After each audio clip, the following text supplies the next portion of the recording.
everybody. Welcome to week 4 of Advent.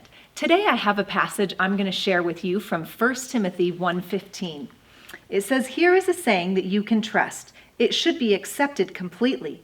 Christ Jesus came into the world to save sinners, and I am the worst sinner of all." That was the Apostle Paul writing that. So, what is this commotion of Christmas about? It's about Jesus coming into the world. So let's think about a baby. What happens when a baby is hungry? Well, they have to wait for someone to come feed them. What happens when a baby has to go potty? They just go, and then they have to sit in it until somebody decides to come change them. Yuck! So when they get older, they can feed themselves and use a toilet, thankfully, but they still have to listen to their parents and do what other people tell them to do. Can you imagine the God of the universe giving up everything to live as a person on earth? And not just any person, but coming in as a baby. I mean, let's think about that. God has all sorts of superpowers. He's all-knowing, he's all-seeing, he's all-hearing, and he's all-powerful. The things that we dream of in movies. So why would Jesus leave heaven and choose to come to earth as a baby? He willingly put all those superpowers aside because he loves us so much. That is a pretty incredible love. Speaking of love, let's look at our Advent wreath. This week, we get to light the 4th candle of our Advent wreath. So remember, the word Advent means coming. We're anticipating the coming of Jesus. And then let's think back to our candles. We had our first candle that was hope, and then peace, and then joy. And today we get to light the 4th candle for love. That's right. At Christmas, we remember Christ's birth, but we often forget the reason he was born.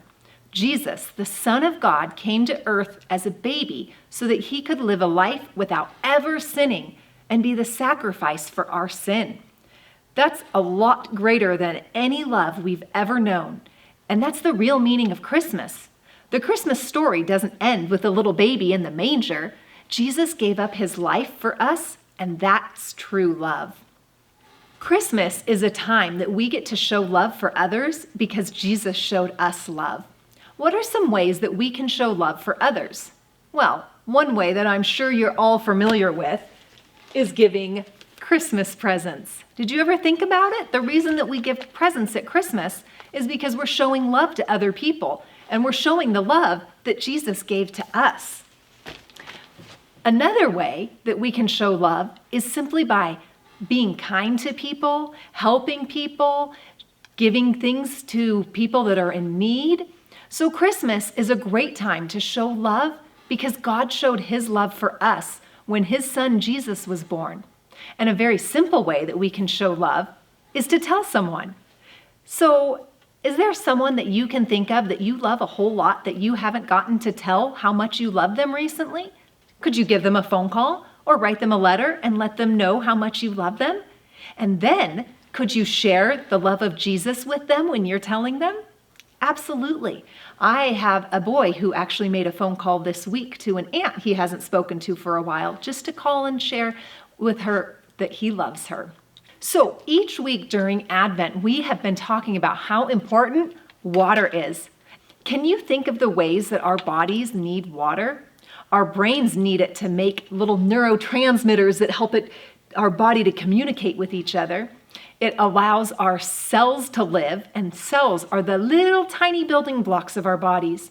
It helps our bones and joints. It helps our bodies control our body temperature, and it flushes waste out of our bodies and helps us to even digest our food. Water is super important, and we want everyone to have healthy water to drink. Some places don't have faucets that you can just turn on and off to get water from.